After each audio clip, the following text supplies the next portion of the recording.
warahmatullahi wabarakatuh.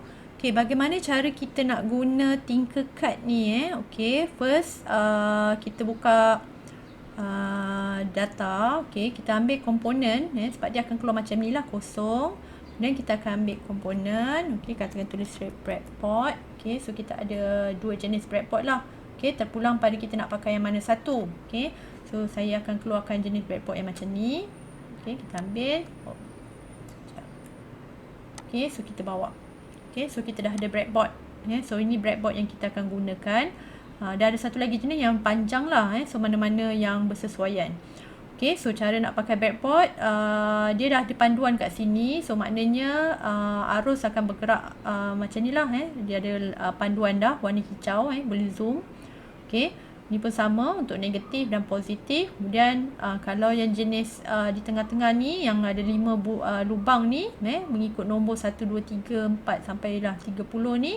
So arus dia dah bergerak secara menegak. Okay, sama atas dan bawah. Okay, kemudian kita nak keluarkan IC. So kita type saja IC 7408. Okay, so kita keluarkan kat sini macam ni 7408. So kita masukkan. Kemudian 7404 pula. Okay, so kita naik type 7404 dan kita letakkan pada breadboard. Okay, kemudian keperluan lain adalah kita perlukan perintang. So untuk penyambungan ni kita nak resistor. Okay, so saya keluarkan resistor ni, saya letak dekat sini. Okay, dan LED. So semua ni perlu rujuk kepada lab sheet. So LED. Okay, so kita pakai LED. Saya letak dekat sini lah. Sebab kat penyambungan yang ini saya sambung terus kepada bahagian anode. Dan kathod ni kita akan sambung pada bekalan kuasa ni. Kita ground, pada ground. Okay, dan satu lagi adalah switch. Kita akan pakai switch. Sebab kita nak tentukan input.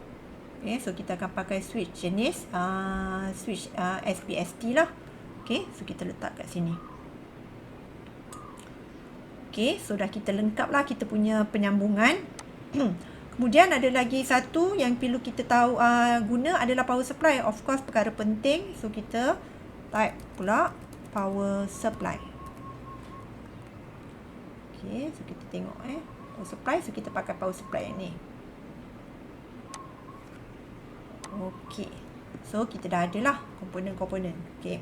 So macam mana cara kita nak sambung? Perlu rujuk dekat bahagian lab sheet bergantung kepada lab sheet kita. Okey, katalah lab sheet yang saya gunakan adalah kaki 1, 2 dan 3 Kemudian yang ini saya pakai kaki 1 dan 2.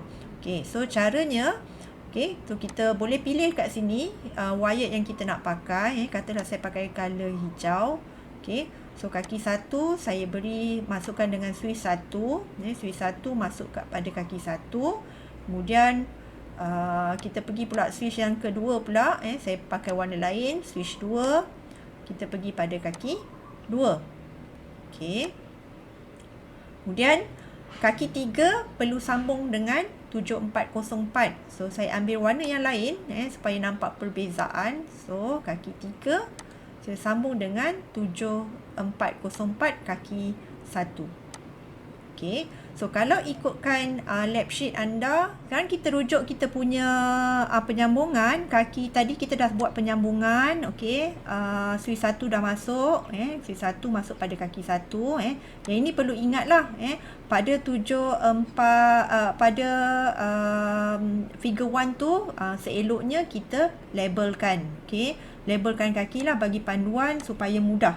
Kan, kalau kita tak buat kaki ni kita akan ada masalah kat situ untuk buat penyambungan sebagai rujukan. So ni kaki 1, kaki 2, so kaki 3, keluaran ni tadi saya masuk kaki 1, yang ni keluaran dia kaki 2. 2 ni akan sambung dengan LED. Yang kaki 1 akan sambung dengan switch 1, kaki 2 ni akan sambung dengan switch 2. Yang ni adalah 7408, yang ni adalah 7404. Okey. Kalau kita sambung menggunakan Tinkercad,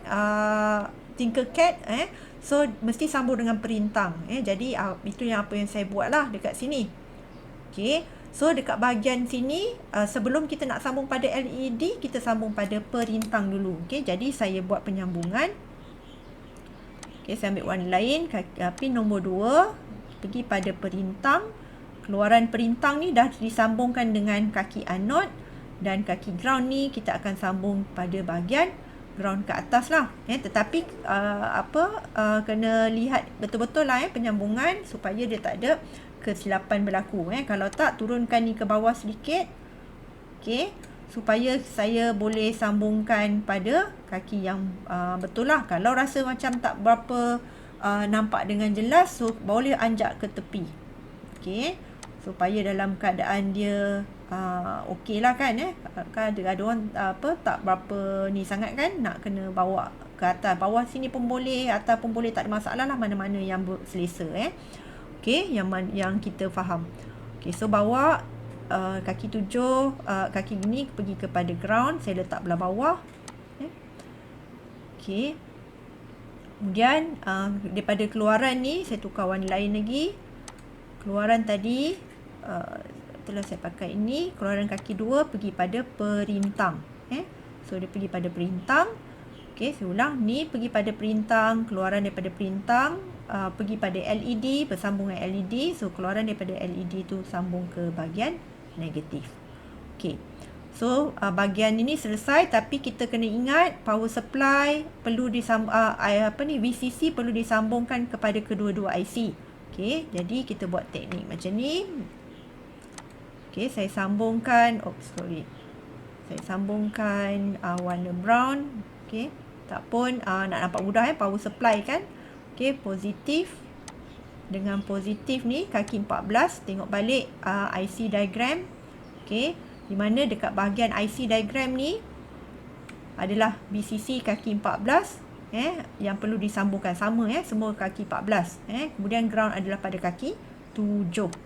Okey, so positif adalah pada kaki 14. So keluaran daripada kaki 14 ni kita bawa naik atas.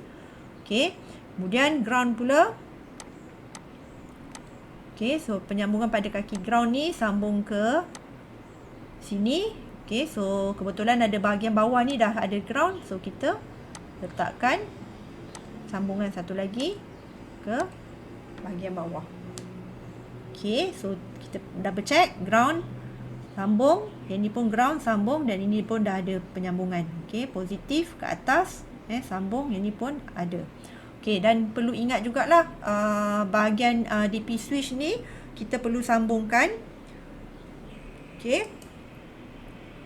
bahagian positif. So ini pun saya sambungkan merah sebab kita pakai pin 1 warna merah. Sekejap saya tukar dulu warna merah. Okey, so sini sambung pada positif. Okey, ini pun saya sambung positif. Kalau tak nak sebab kita pakai pin switch 1 dan switch 2 so sambung semua, tapi kalau better nak sambung semua pun tak jadi masalah. Okey. Okey, so kalau rasa macam nak anjakkan, nak nampak lagi cantik, so kena anjak lah benda ni. Mungkin ada nak ubah kan, macam saya okey saya ubah sinilah kejap.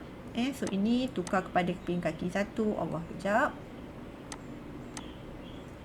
Okey, ini jadi tukar pin kaki 2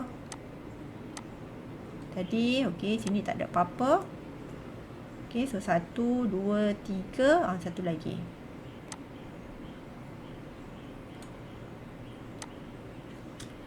Okey, dan kita nak sambung dengan power supply. Okey, so power supply, okey, kita setkan kat sini 5 volt. Yang ini saya letak dalam 0.3 lah. Okey, so positif kita akan sambung kat sini positif. Okey, ni saya bawa naik atas sikit. Kita kecilkan sikit, zoom out. Okey, dan negatif. Okey, kita akan sambung pada negatif. Okey. Alright, so dah boleh start. Yang ni kita tutup.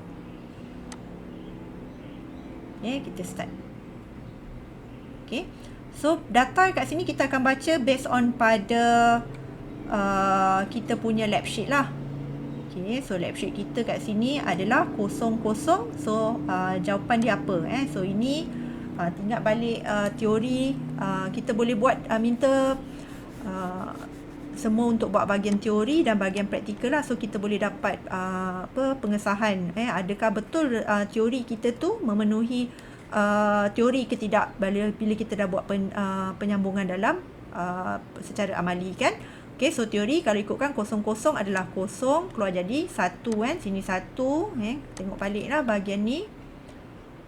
So dia adalah 1. Sini pun akan jadi 1. 1. Sini 0. Okay, so kita double check. Bila switch 1 0, switch 2 0. Okay, switch 1 0. So 0 lampu menyala. Nampak? Kalau tak nampak kita dekat. So nampak lampu menyala. So dia adalah 1. Kemudian 0 1. Okay, so masih lampu menyala. So kita dah boleh catat lah dekat sini. So ini adalah 1. Sini pun 1. Okay, kemudian 1 0. So kita tengok balik. Kita ubah pula 1 0. Lampu masih menyala. So kita catat dekat sini 1 juga.